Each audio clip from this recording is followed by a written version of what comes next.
Hello everybody, my name is Sunny, formerly known as Sibiya, and I'm the co-founder of Action Academy, which is a performing arts institute in Durban, as well as a creative arts practitioner. I have a few questions to answer for you, so let's get to it. How did you get into your profession, training experience, etc.? Okay, so I started training all the way in primary school around the grade 4, 5, and 6. I was in the school choir, and then I had a vocal coach.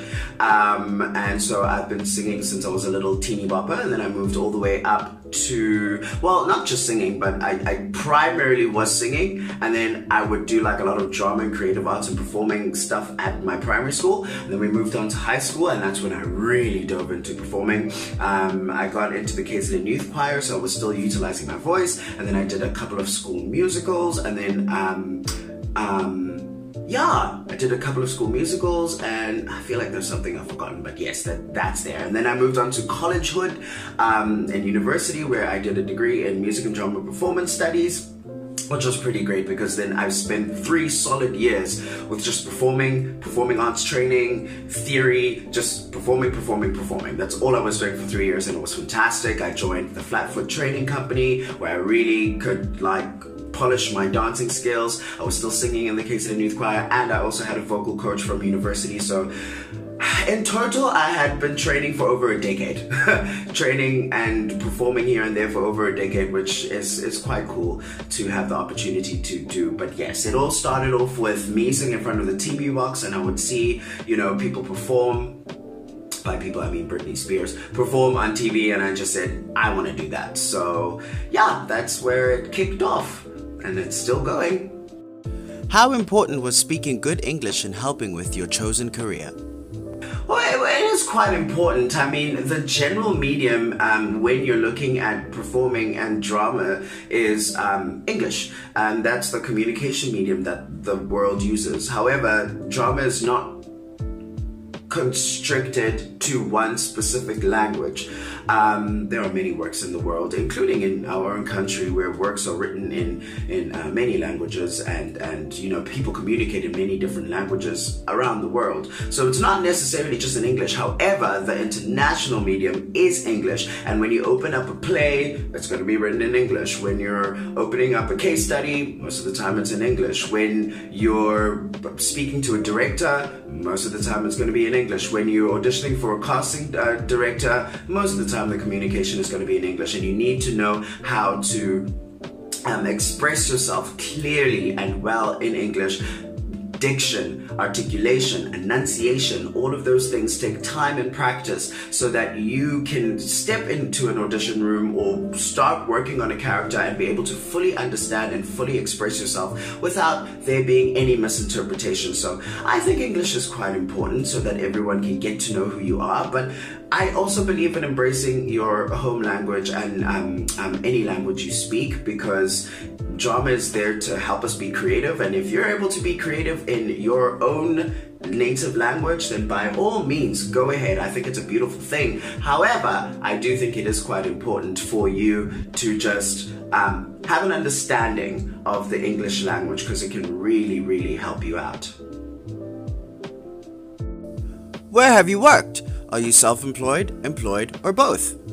So, where have I worked? So I've been performing for quite some time. So when you're performing as a freelancer, you don't really remember a lot of things you did, because life just goes boom, boom, boom, boom, boom, and then you're doing this, and then you're doing that, and then you're doing this, and then somewhere along the way you just end up forgetting. So let's see if I can remember a few. So I was a dancer at the SAIFTA Awards when those happened many years ago, and those were the South African Indian Film and Television Awards. So that was great because I got to meet a lot of Bollywood celebrities as well as South African celebrities, and that was quite fun. I performed at the National Arts Festival in Grahamstown twice. I've performed at the Durban City Orchestra as a vocalist, KZN Prestige Band as an instrumentalist, trumpet.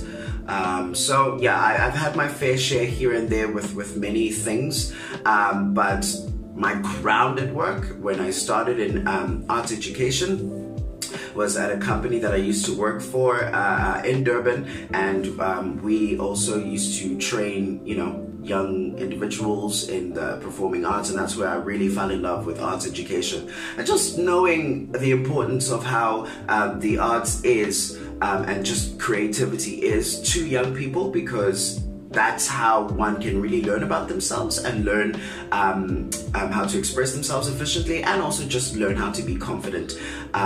So yeah, I worked there for a good 6 years, and then now I have my own little baby called Action Academy, which is a performing arts institute all the way in Durban, and we specialize in performing arts training. So now I'm currently self-employed. Has working in your field been rewarding?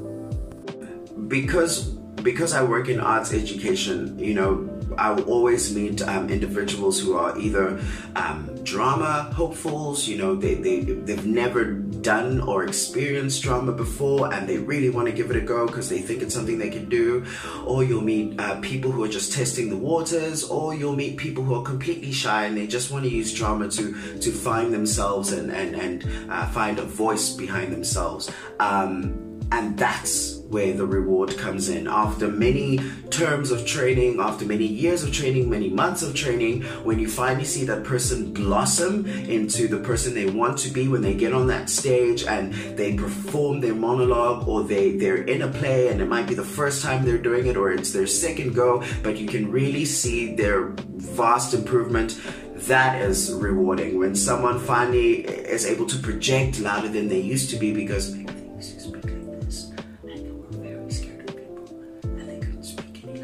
and then all of a sudden they're just this blooming voice, and you're like, where did you come from? So those are the really rewarding moments. And also just, you know, because I work a lot with kids, when the kids put in so much effort into their production works, and then right at the end of it, you know, it's like more than just a pat on the back. When they've worked so hard through many months of rehearsing, and they finally put on that show, and on that last show they're just like, we did it. we went through an entire process and we did it. Sweat, tears, exhaustion, and we finally did it. And I think that's the most rewarding thing for me. What are the pitfalls of working in your field? I've encountered quite a few. I think the pitfalls, one of them that pops into my mind is when people give up. You know, they tried for a good month or term and then they just give up, and especially when you really see a huge potential in that person, and for them to just give up, it's like, oh, okay, well, there goes another one. Another thing is commitment. I think a lot of people, when they start getting into creative arts or just performing in general, everyone sees it as fun, and it should be fun, and it is fun. But there is a fair amount of hard work that goes into creating something or performing something or whatever it might be. And a lot of people don't seem to understand the importance of that, and so the commitment levels are usually really shaky, and that usually is a huge pitfall to me, because if I'm having a rehearsal where I only see you once a week and we have a show to put on, and you miss a good couple of those rehearsals, you're not just letting me down or yourself down, but you've let the whole cast down, because you just couldn't come to rehearsals, and therefore you're always going to be a missing spot in rehearsals, which is quite detrimental, especially if you're working with a small cast or a cast that you don't see regularly. Yeah, those are, I think, the two biggest downfalls or the pitfalls for me, is just people giving up too early and just commitment. If you want to improve in something, you've got to be dedicated, and you've got to spend some time and energy and focus on it. So, yeah. How important is networking? Networking is definitely important, and it's a skill that I had to pick up somewhere along the way, but it's quite nice when you are able to network, because in this field you're consistently working with people who are expertise within the field, but within their specific principles. So you might know someone who might be a technician, you might know someone who might be an engineer, you might know someone, and I'm talking about like sound engineer or you know, those stage technician people. I'm being so rude right now because I can't remember their names. But you might meet a director, you might meet a casting director. So everyone basically has to hold hands in order for things to work. And it's always a good skill to know how to approach those people, to keep a relationship with those people, to really get to know them, so that one day when you want to do something, or if they want to do something, they can say, hey, I remember I met so-and-so, and that person was a director, and I need a director, so let me give them a call. Or so-and-so was a lighting technician, got it, so-and-so was a lighting technician, and I really want to do this cool show that has a lot of lighting effects, so I pretty much should talk to that person because that person will know what to do, etc., etc., etc. So I think networking is definitely a very, very, very good skill to have.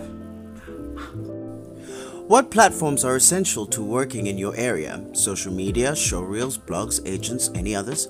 Well, in all honesty, nowadays, all of those are important. Well, actually, even in like the old-timey days, all of those were important, except for social media, because there was no such thing as social media. But there were newspapers, so same. You need to be wary of your social media. Your social media should basically portray the brand that you want to put on into the world. So social media is definitely an important thing. Show reels will always be an important thing because those show your time and dedication to the craft, and those show the variety of work that you've done and the variety of a performer that you can be. So they're very, very important. I always tell my students, if you're ever in something, find a way to take a video of it or get a recording of it, and then just collect all of it, because that's going to be really, really useful when you go headhunt an agent. And it would be really nice for an agent to actually see you do whatever you're doing. So showreels are very, very important. Agents are very, very important because their job is to make sure that you get a job. What advice would you give to somebody who wanted to work within any area of the creative arts? Okay, so my advice is you've got to be persistent, consistent, you've got to be passionate, and you've got to be dedicated more than anything. Within the arts, especially in the performing arts, you've got to be consistently doing your craft. You've got to be consistently bettering yourself with your craft. You've got to be consistently going to auditions, doing self-tapes, meeting people, going to training. You've got to keep at it, you know.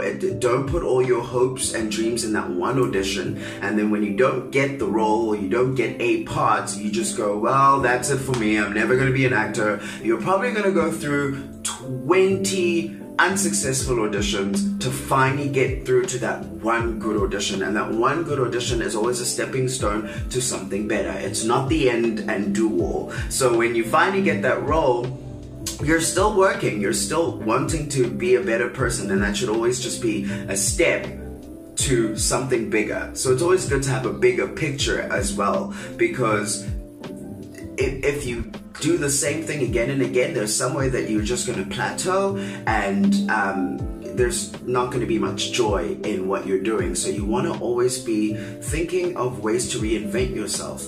So those are the things that I really, say are quite important, is to be your persistent, consistent, dedicated, passionate, but also just have an end goal. What exactly do you want to do? What is the end goal for your career? What do you want to use your platform for? And if you know your end goal, then you are using all these opportunities to eventually get to that end goal. And that's most important. Otherwise, you just end up doing the same thing again and again and again, and then you can be a piece of stale toast. It's very easy to be a piece of stale toast in this industry. So keep on reinventing yourself, stay consistent, stay passionate, stay persistent, and always give good quality work. What qualities or personality traits do you think someone needs to work within the creative arts? Okay, so personality traits to have, I think, well, first and foremost, you have to be confident. You have to be confident in who you are and your skills, because that's what's gonna get you to wherever you need to be. You've got to love what you're doing, and by love, I mean you're the type of person to always be analyzing movie clips on your own, not in front of people, because that can get annoying. So you're the type of person to analyze, you know, actors, to look at directing styles, cinematography styles, to look at the type of theaters. You're always engaging. You're always engaging because you have a true love and passion for what you're doing. So that definitely is a plus. You can't be lazy. There's going to be a lot of groundwork to be done, and you're going to need a lot of energy and willpower to do it. So you cannot be lazy at all if you want to be in this field. You've got to be ready to get up and go. If you have to wake up at 5 o'clock in the morning to go do a shoot, that means you have to wake up at 3 to get ready to make it there on time. Yes, you've got to do it. And also just be polite. I think that's the last thing. Just be polite with how you say things and how you do things. Because yeah, you don't need to be rude and nasty about things. You also don't need to be a suck up. You just need to be polite and stand your ground and know yourself. Okay guys, so those are all the questions that I have answered for you. I hope you guys enjoyed this. I hope you guys had a fantastic time listening to all of this, and I really hope that it inspires you to, you know, take your first step into the world of creative arts, the world of performing arts, and just swim around in it. It's quite fun. It's really quite fun. You know, you'll have to swim through the gross mud, but eventually you'll get to some forest that looks really cool and it's pretty fun. Get my analogy. Anyway, nice meeting you guys. Ciao.